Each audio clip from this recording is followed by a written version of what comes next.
Salut tout le monde et bienvenue dans cette septième partie du tuto comment modéliser comme un pro. Alors dans cette partie, on va s'attaquer aux différents inserts de la croix directionnelle. Rappelez-vous, je vous avais dit qu'on était censé avoir un creux ici et des flèches sur les extrémités de la croix. Chose que j'avais oublié de faire la première fois. Donc ça va être encore des boulets 1, mais honnêtement, vu ce qu'on a déjà fait, ça va être hyper facile.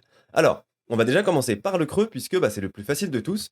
Pour ça, on va déjà sélectionner la croix directionnelle, on va faire Maj S et on va faire Cursor to Selected. Ok? De cette manière, on a bien notre curseur qui est aligné avec la croix. Attention, pour que ça fonctionne, il faut bien que le point d'origine soit au centre de la croix. Si ce n'est pas le cas, vous faites clic droit, cette origine, origin to géométrie, et vous refaites le Maj S et cursor to selected. Ok, maintenant que c'est fait, on va faire Maj A, Mesh, et on va chercher une UV-sphère, juste là. On va faire S pour la redimensionner, voilà. G, Z pour la replacer un peu en hauteur, et on va essayer de l'aligner correctement en passant en vue du dessus avec 7. Donc là, je vois que je suis un peu trop gros. On diminue, on va faire quelque chose comme ça, voilà. On va se remettre ici et on va faire G, Z de manière à légèrement, hop, diminuer la profondeur du creux, ok? À présent, on va essayer d'aplatir la sphère. Donc on va faire S, Z, ok, histoire de réduire un peu sa hauteur. On va faire quelque chose comme ça, histoire d'avoir un creux qui n'est pas trop profond. Ensuite, on va faire un clic droit, Shade, Auto Smooth, CTRL A, Apply, Scale, important. Puis on va faire un Mash click sur la croix et CTRL moins. Là, c'est bon, on vient de faire notre creux. Alors, on va juste déplacer le modifier dans la bonne collection. On va faire M et on va sélectionner la collection Boolean qu'on avait créée. Ok, comme ça, c'est caché. On va réappuyer sur 7 pour passer en vue du dessus. Je vois que notre creux, au final, il est peut-être un peu trop petit. Donc, on va refaire apparaître notre collection et on va légèrement l'agrandir. Donc, on va faire S, Maj, Z et on va l'étirer. Ok, un peu comme ça. On regarde un peu ce que ça donne. Je cache la collection. Là, on est plutôt bon.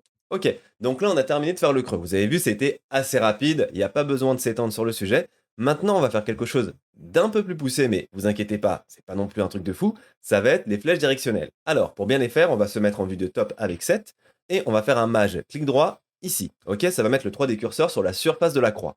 Ensuite, on va faire maj A. On va chercher mesh, plane, et on va tout de suite faire un S pour le redimensionner à la bonne taille, parce que pour le moment, il est juste huge. Huge, oui, je sais, ouais. Totally bilingue. Ensuite, on fait CTRL A, Apply Scale, on passe en mode Edit avec Tab, sélection de vertices. Là, le but du jeu, ça va être de refaire du coup la forme de la flèche. Alors, on va pas se prendre la tête, on va faire un grow and gun. On va déjà faire CTRL R pour ajouter une edge loop ici. On valide. On va essayer de la placer à peu près à ce niveau-là. Voilà. Ensuite, on refait CTRL R, on en place une deuxième. Juste là. Ensuite, vous allez faire S, X, non, Y. On le place bien par rapport au modèle de référence. G, X, on essaie de correctement l'aligner. Voilà. Ensuite, on va prendre ces deux points, avec Maj, bien sûr, et on va faire M, Merge, at Center. D'accord? Ça va nous faire un triangle. On va faire ensuite G, X, et on va bien l'aligner avec notre flèche. On va même le mettre légèrement plus loin. Une fois que c'est fait, vous passez en mode sélection de face. Vous allez sélectionner toutes les faces de votre mèche, comme ça, et vous allez appuyer sur F. Ça va vous faire un grow and gun. Ensuite, vous repassez en mode sélection de vertex, et là, on va essayer de bien aligner ces points-là, histoire d'avoir un bel angle. On va faire G, X, et on essaie de les aligner correctement. Voilà, quelque chose comme ça. Maintenant que c'est fait, on va devoir ajouter du bevel manuellement sur nos différents angles, histoire de les adoucir un peu. Alors, on va les faire par paire. On va déjà commencer avec cela. On fait CTRL B pour faire un bevel, puis V pour dire qu'on va faire un bevel sur les angles. Ensuite, on va jouer avec la molette de la souris. Donc là, j'en mets, alors attendez, hop, 4, quelque chose comme ça devrait aller. Et surtout, ne les faites pas trop serrés comme ça, d'accord? Sinon, ça va vous poser des problèmes quand vous allez mettre un bevel par la suite. Faites quelque chose d'assez large. Donc on va mettre quelque chose comme ça, quitte à s'éloigner un peu de l'image de référence malheureusement, hein. On valide. Ensuite, on fait pareil avec ces deux extrémités. CTRL B, V, et on tire. Vous voyez là, je vais vraiment me rapprocher de ce que j'avais déjà fait, juste ici, comme ça. Ensuite, je vais les sélectionner. Maj, sélection. Et je vais juste faire un SY pour les éloigner légèrement. Comme ça, voilà. Ensuite, on va prendre l'extrémité. CTRL B, V, et pareil, on va essayer de correctement s'aligner. Donc là, à la rigueur, je peux peut-être l'augmenter légèrement. Voilà, augmenter légèrement le nombre de segments. Quelque chose comme ça, et encore. Non, je vais le remettre comme c'était et faire quelque chose d'un peu plus fin, comme ça. Ensuite, on n'a plus qu'à faire pareil avec les deux derniers. CTRL B, V, et on fait un autre bevel à ce niveau-là. Voilà, quelque chose comme ça. Maintenant, on peut regarder un peu ce que ça donne. On va rajouter un modifier, le Solidify, vous commencez à avoir l'habitude. On clique ici. Ensuite, on va mettre le offset à 0. On coche Event Thickness. Et on va tout de suite légèrement l'augmenter déjà. On quitte le mode Edit avec Tab. On va ensuite faire un clic droit Shade Auto Smooth, puis on va faire notre raccourci. Donc on fait Maj, clic sur la croix, et on fait CTRL-. On regarde déjà un peu ce que ça donne. Alors on va voir que ça a déjà changé quelques petites choses qu'on va devoir corriger.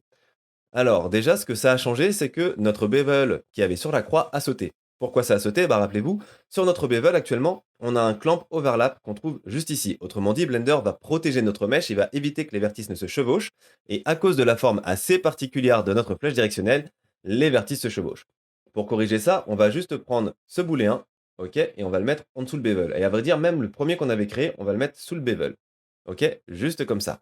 Maintenant, on voit carrément plus notre flèche. On la voit plus, c'est à cause du weighted normal. Regardez, si je désactive, on récupère bien ça. Donc il suffit de le réactiver. Ou juste de cocher la case Keep Sharp qui est juste ici. Voilà. Maintenant, ce qu'on va devoir faire, c'est rajouter un bevel spécialement pour notre flèche. D'accord? Alors pour faire ça, on va juste faire Add Modifier, Bevel. On va bien le mettre sous notre booléen. Alors on va le renommer tout de suite d'ailleurs, comme ça on va rester organisé. Le premier, ça va être la valley pour le creux. Et le deuxième, on va l'appeler juste arrow. Voilà. Maintenant, au niveau de l'angle, on va mettre 60 degrés, juste comme ça. Et au niveau des segments, on va un peu l'augmenter, sauf que je vois que là, on va être assez rapidement capé. Alors pourquoi est-ce qu'on a un clamp aussi sévère? À mon avis, si j'active le wireframe, ça vient d'ici. D'accord? On a une arête qui touche notre objet booléen. Alors je ne sais pas pourquoi on a cette arête, j'avais dû le rajouter à un moment donné. On va passer en mode Edit avec Tab. Je vais cliquer sur cette petite case pour me permettre de sélectionner cette arête en mode Edit. D'accord? On va tout sélectionner avec Alt-Clic. Donc si vous l'avez également, faites-le. Hein. Puis aussi celle-là d'ailleurs, Maj Alt-Clic. Et on va faire CTRL-X. On la retire et maintenant on va regarder un peu ce que ça donne. J'ai une nouvelle arête qui a été générée par Blender. Donc je vais en replacer des nouvelles pour avoir quelque chose qui me convient. Je sélectionne l'outil Knife avec K. Je clique ici. J'appuie sur A pour faire une ligne droite et je vais jusque là. Voilà. Je valide avec espace. Donc là, je vais assez vite puisque c'est quelque chose qu'on a déjà vu dans les dernières vidéos. Je vais ensuite regarder un peu ce que ça donne et je vois que j'ai pu récupérer un bevel correct. Donc là, est-ce que je peux un peu l'augmenter? Oui, mais je vais être capé assez vite ici aussi. On va faire quelque chose comme ça. Voilà, j'ai désactivé le mode wireframe. Je regarde un peu ce que ça donne et honnêtement, je suis plutôt satisfait de ce qu'on a. D'accord? On va sans doute devoir ajouter cette coupure également sur ces deux extrémités-là. On va voir. Maintenant, le but du jeu, ça va être de répéter cette forme-là sur les autres extrémités. Alors, il y a plusieurs manières de faire. Soit on joue avec un jeu de miroirs, ok, des mirror modifiers, soit on le fait avec un array modifier et plus précisément un radial array. Et c'est ce qu'on va faire. Alors pour faire un radial array, on a besoin de plusieurs choses. Déjà, il va falloir aligner le point d'origine de notre modifier avec le point d'origine de la croix. Pour faire ça, rien de plus simple, on sélectionne la croix, ensuite on fait Maj S et on va faire Cursor to Selected. D'accord? Ensuite, on sélectionne notre modifier, on fait clic droit, Set Origin, Origin to 3D Cursor. On clique dessus, on voit bien que le petit point orange est à présent ici, et si je sélectionne la croix, ça bouge pas. Donc c'est bon, ils sont parfaitement alignés. Maintenant, on va faire Maj A et on va ajouter un empty object, à savoir le plane axis. Vous pouvez mettre celui que vous voulez, c'est juste que j'ai une petite préférence pour le plane axis. Une fois que c'est fait, vous allez sélectionner votre modifier, vous allez ensuite aller dans Add Modifier et chercher Array, juste ici. On va juste réduire le Solidify. Ensuite, on peut voir que par défaut, on a le Relative Offset qui est coché. On va le décocher et on va cocher à la place le Object Offset. On expand et ensuite, il va nous demander quel objet choisir. On clique sur la pipette et on va sélectionner le empty qu'on a créé juste tout à l'heure. Là, rien ne se passe, c'est normal. Au niveau du count, il va nous demander combien d'objets on veut. Nous, on veut 4 flèches, donc on va mettre 4. On valide. Et ensuite, c'est là que la magie va opérer. On a juste à sélectionner notre empty object, faire RZ90, et c'est bon, on a bien dupliqué nos flèches là où il fallait. Alors on va juste regarder un peu ce que ça donne, et pour ça, on va prendre notre objet empty, M, et le bouger dans la collection boolean. Alors là, ce qu'on peut voir, c'est qu'on a perdu notre bevel au niveau de nos différentes flèches. Alors on l'a perdu parce que je pense qu'on a le même problème que tout à l'heure, à savoir, voilà, on va avoir des arêtes qui ont été créées à des endroits qui vont pas nous arranger. On va passer en mode Edit avec Tab, on appuie sur 7 pour passer en mode vue du dessus, on va resélectionner l'outil Knife, et on va juste tracer un trait d'ici à en bas, en appuyant bien sur A pour faire une ligne droite, et on valide. Ensuite, on sort du mode Edit, on regarde un peu ce que ça donne. Ah, on l'a mal positionné, c'est pas grave, on repasse en mode Edit, on sélectionne bien notre edge, juste ici avec Alt-clic, puis on va juste faire GG et la bouger jusqu'à récupérer un bon bevel. Voilà, ici ça semble convenir. On sort du mode Edit, on va désactiver le mode wireframe et on regarde un peu ce que ça donne. Alors là, ce que je peux voir déjà, c'est que notre flèche est légèrement décalée. Vous voyez, sur les côtés, on n'a pas les bonnes valeurs. Alors je pense que le point d'origine n'est peut-être pas correctement situé. C'est un peu étrange, mais c'est pas grave, on va pouvoir l'ajuster.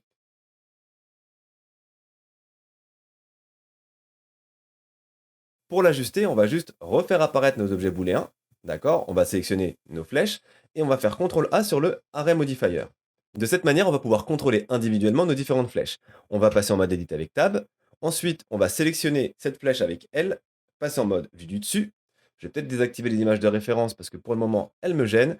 Et je vais faire un GX. Et je vais essayer de la repositionner un peu mieux. Donc voilà, quelque chose comme ça. Et on va faire pareil pour la flèche du bas.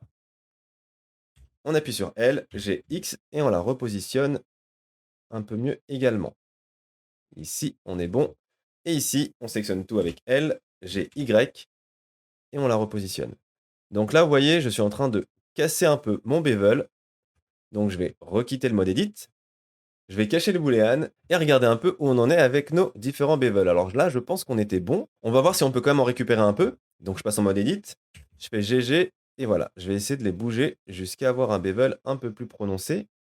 Donc ici, ça devrait aller. Et pour cela, GG. Et ici, on devrait être plutôt bon. Donc là, on est bon au niveau des bevels. On quitte le mode Edit.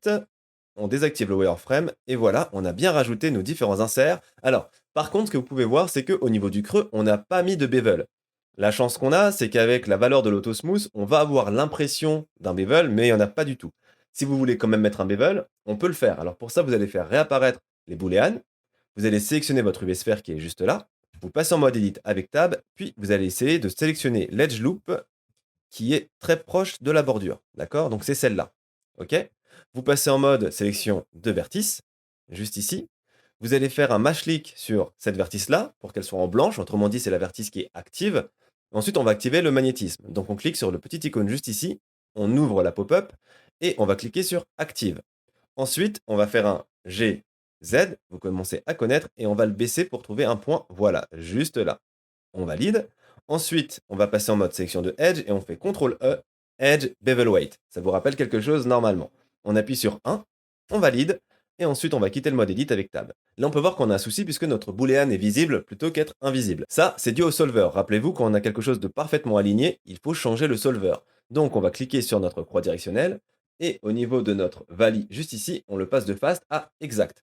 Une fois que c'est fait, il ne nous reste plus qu'à rajouter un autre bevel. Donc on va diminuer ce bevel là, on va l'appeler bevel arrow. Voilà. On fait add modifier, bevel. On va mettre le bevel juste en dessous de la value. Comme ça. On passe la méthode de angle à weight. Et on va l'appeler bevel value. OK? Maintenant que c'est fait, on n'a plus qu'à jouer avec les valeurs segment et amount pour avoir quelque chose qui nous convient un peu plus.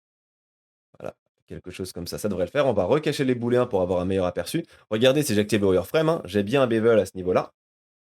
Voilà, donc on est bon. Et je vais peut-être aller en mettre un troisième, retirer le mode wireframe et jouer un peu avec. Quelque chose comme ça me convient. Je recule un petit peu. Je vais repasser en mode preview. Et voilà, on commence à avoir quelque chose d'un peu plus propre pour notre manette. Donc c'est vraiment des petits détails, mais honnêtement, ça peut tout changer.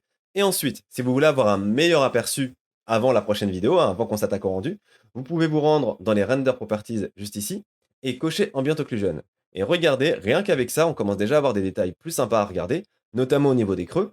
Vous voyez? Donc l'Ambient Occlusion va nous permettre d'avoir des ombres là où il va y avoir des mèches très très proches, ok, qui vont être quasiment en contact. C'est ce qu'on va avoir au niveau des boutons et c'est aussi ce qu'on va avoir au niveau de l'interstice juste ici. Vous voyez? Donc ça rajoute un peu de réalisme sous Eevee, ça bouffe de la ressource, mais pas tant que ça pour le moment, donc ça peut aller. Eh bien écoutez, ce sera tout pour cette vidéo, on a fini de rajouter les inserts. Dans la prochaine vidéo, on va s'attaquer au rendu, donc on va voir comment faire pour que vous ayez un rendu similaire à ce que vous avez vu sur la vignette. D'ici là, n'hésitez pas à poser toutes les questions qui vous passeraient par la tête, ça me fera plaisir d'y répondre. En attendant, je vous dis comme d'habitude, portez-vous bien et à la prochaine. Salut!